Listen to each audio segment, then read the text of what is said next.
congratulations. There's never a dull moment with the Luke Humphries game on a big stage, is there? Drama right until the end. Just sum up how you're feeling for us. Yeah, it was a lot of drama in the game. I think me and Steve were missing doubles here and there. And I think that happened in the Ross Smith and Gezi Price game. I think sometimes when you're just trying to get that big lead on someone, you're trying too hard to hit the double, and I missed doubles, Steve missed doubles. Maybe there was a little bit of head shaking for myself. I felt like I was getting in that rhythm where I was letting it affect me, but sometimes I'm guilty of it. I'm stupid, but I should have just been more strong. But I believe that it doesn't affect me in my performances. I thought Stephen battled incredibly well, and he wasn't at his absolute best, but the way he played the game, it was fantastic. He was just unlucky on a few doubles, to be honest. You touched on missing doubles and you annoyed with yourself, but you still averaged 102 back-to-back ton plus averages here at the World Matchplay. It's a real statement sent out that you're not at your best complete game, but you can still produce that kind of level. Yeah, I think it's still the two highest averages of the tournament so far. So I can't be too critical of myself. I am though. That's my problem. I just strive for so much perfection, and I probably shouldn't. I should just allow myself to just play my own game. But I just want to appease the fans. I want them to enjoy fantastic performances. I want to go out there and 110 averages for 170 checkouts, loads of 1As. Maybe I'm too hard on myself sometimes, but maybe if I wasn't, I wouldn't be as good as I am, and maybe if I didn't push myself harder than I do sometimes on the stage, I wouldn't put in these great performances. You were the tournament favourite coming in, and you're backing that up right now. Do you feel that you're getting close to that form, what you dominated the back end of last year? Yeah, I think not close. I think I'm there, and I think also my average for the year I think is better than it was last year. So I think I'm playing better than I was last year. But just at the back end of it, it was fantastic, and no one really put that massive performance in to beat me. So, and it could happen this week, or should I say, you're playing in the second biggest tournament in world darts.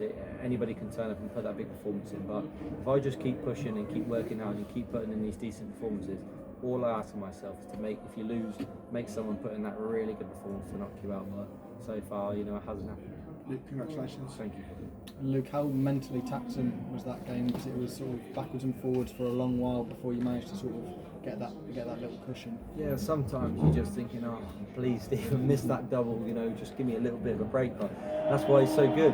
He's a battler, and he just works incredibly hard to put you under pressure. And I think there's a couple of legs there where I was right up on the finish, and then he did 140 or 180 to leave a finish, and then he puts the pressure on you. So.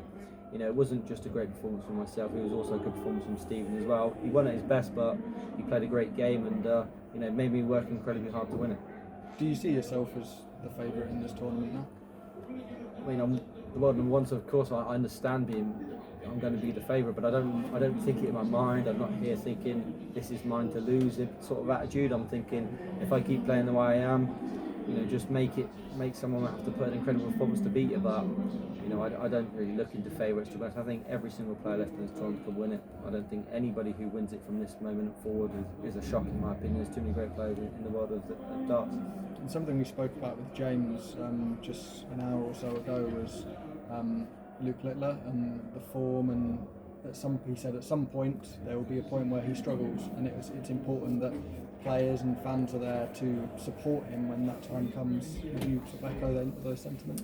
I mean, I see Luke today come in and we had a little chat together. I won't tell you everything we said, but like I tell you, I'm a good friend, so he come in and we had a little chat. I won't say on camera what he told me, but that's between us. But did he really play that bad? 101 average? I don't think we're saying we're struggling now. Yeah, I just think that so many people put too much pressure on him, and it's more the media, and not you guys sitting in front of me, but it's more the people that like all the papers. They put so much pressure on him, and they expect him, and all the people at home, they say all these things that he's not good enough anymore. He's had a couple of bad games. I had a couple of bad games this year. I've had many bad games. He's not playing bad. He just maybe felt the pressure of the situation. But I can assure you, he's going to win many major titles just because one. But I think we forget who he played as well. He didn't play some random person. He played the greatest dart players in the world. So, if he'd have played any other player, he might have won. But that's just the unfortunate thing about darts. No one's unbeatable. Michael said it yesterday. But we are definitely all beatable, and he'll bounce back, and it wouldn't surprise me if he goes on and wins one of the next 3 majors. That's what he does, and fantastic player. But I think the pressure he gets and the pressure that people put on him is just too much sometimes. And I'll always be there to support him. To be honest, I'll always be as a shoulder for him to speak to. It's good to hear, Chad. Luke, you are setting fantastic standards, but you're extremely humble still. Do you think that stops people maybe fearing you a little bit because you sort of talk yourself down so much? If you talk yourself up, do you think people would be more worried about playing you?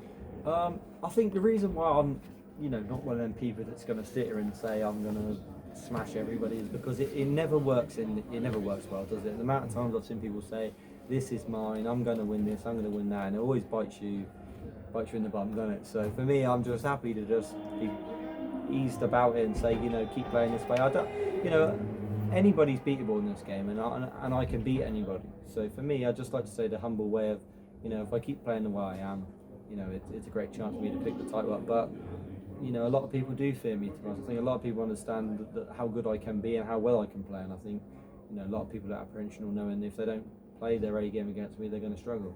I don't think that everyone don't fear me, but there's a lot of players that don't fear me also. Luke, this is the last major before the Royal Grand Prix, which was your first major that you won. If you was to pick up the World Matchplay, would this be the greatest 12 months that anyone's ever had in darts, do you think? Especially given the competition that we've got nowadays. Maybe in the last 5 years, maybe, but I think Phil's probably done greater things. I think Michael's probably done greater things. This era is good. Probably the best era, like standard-wise. Obviously it was a lot different in Phil's era. But just the things Michael's done, to be honest, I think the only way I'd have made it better if I would have won the World's Matchplay and the Premier League. That was the only way I could have, matched what he's done. But regardless of that, if I win this, I'll be incredibly happy over the last 12 months. That'll be 6 major tournaments I've won. I look at the 5 biggest majors as the Worlds, the Premier League, the Matchplay, the Grand Slam, and the Grand Prix. And if I'd have won this and then won the Premier League, I'd have won all 5. I'd held all 5, so I've come incredibly close regardless of what happens. We know that you're close with Ryan Searle. We spoke to him, I think it was yesterday, and he said, I asked him, because we know the performances he can produce, but I asked him why is it not quite translated into success on the stage, and he said he's not overly driven by success. And is that the difference between you elite guys and maybe the guys just below you, that driving off the board what you do and how determined you are to really pick up those big trophies?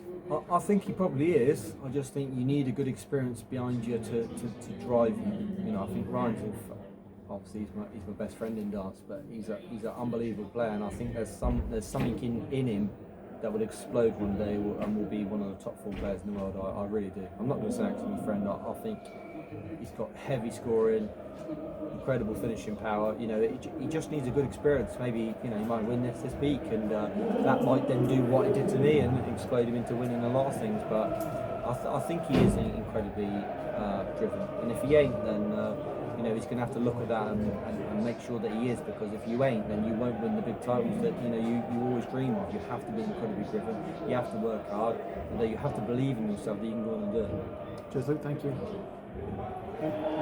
Luke, congratulations. Thank you. So, the first 2 rounds, you faced Ricardo Pietreczko, averaged over a ton. You've been pushed all the way by Stephen Bunting tonight. So, in these first few rounds, how much does it help you going forward to have opponents who play so well?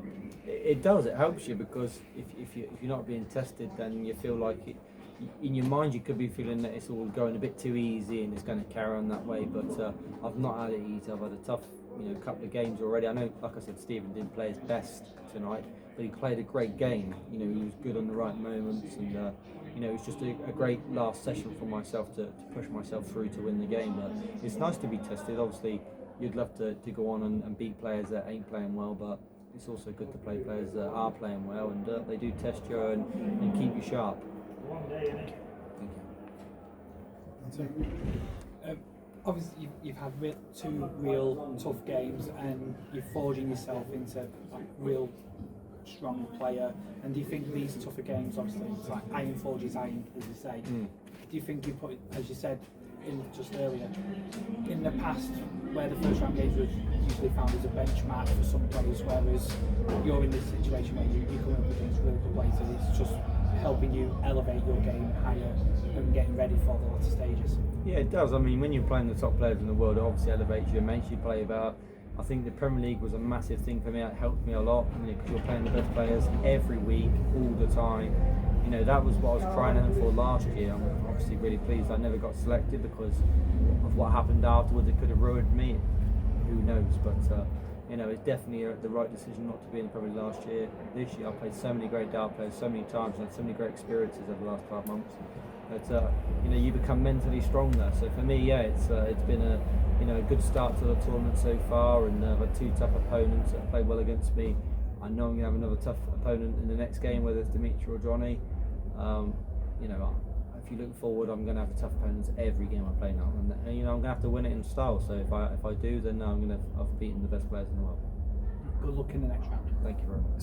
Just one more. If it is Dimitri, will you be looking back at that UK Open final and thinking that you might have to slightly adjust your game, or is it just same old for you? No, not at all. I just play my own game, to be honest. If Dimitri, you know, slows the game down, he slows the game down. I can adapt. You know, I'm used to it. You know, almost cost him the UK final in the end. So I think, you know, he'd be a bit more wiser to the fact that, you know, when you're playing first to 16 legs, you can't really slow the game down. If he did, then I can adapt. You know, I'm an experienced player now. You know, and I think if I could give him any advice, I'd probably tell him he's a better player when he's more fluent, to be honest. When he slows himself down, he probably plays a lot worse. So I think if we play in the moment and we both play our fluent game, it would be a great game. But obviously Johnny's a good friend, so I hope it's Johnny. But you know, whoever it may be, it's going to be a good game regardless. 2 fantastic players, and hopefully we put on a great show for him on Thursday night.